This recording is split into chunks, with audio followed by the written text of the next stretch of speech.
Great, so we're going to go through our shoulder exercises. First we'll do the Mulligan mobilization with a strap or a band. So you're sliding the strap over your shoulder as if you're putting on a backpack.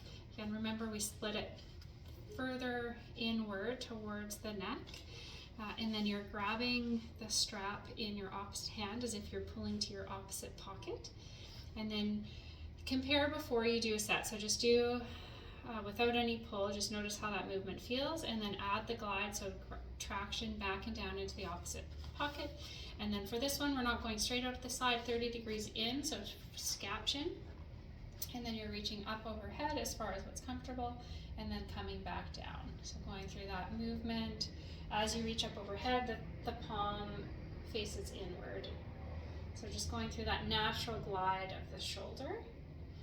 So this helps create a little bit of space and gets that shoulder moving a little bit better before jumping into your exercises. And then once you've done a set of say 8 of those, notice, redo that movement, see if it feels any better, and then compare.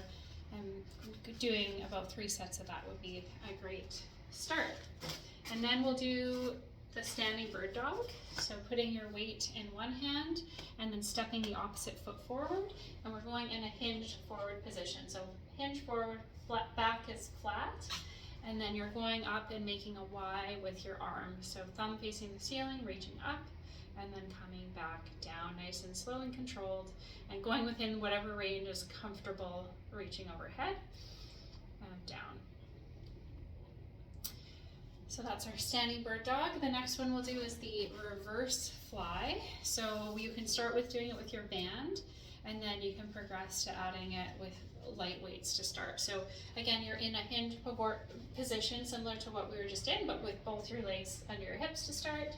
A nice flat spine.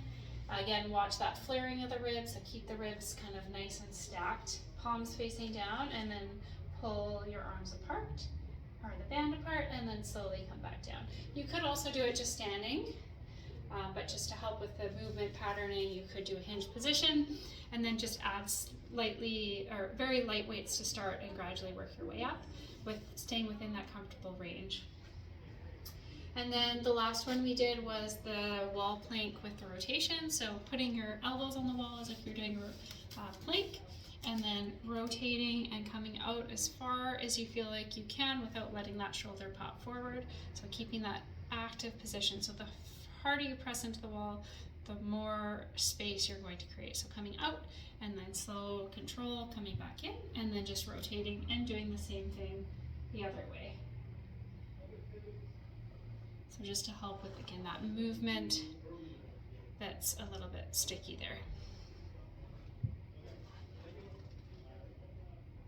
And again, watch that tendency, so my shoulder just kind of popped forward there, so just keeping it in that back position, so the shoulder blades are kind of squeezing together as I get to that end range, but really actively imagine like an arrow pointing into the wall. You're pressing that arrow and then coming back.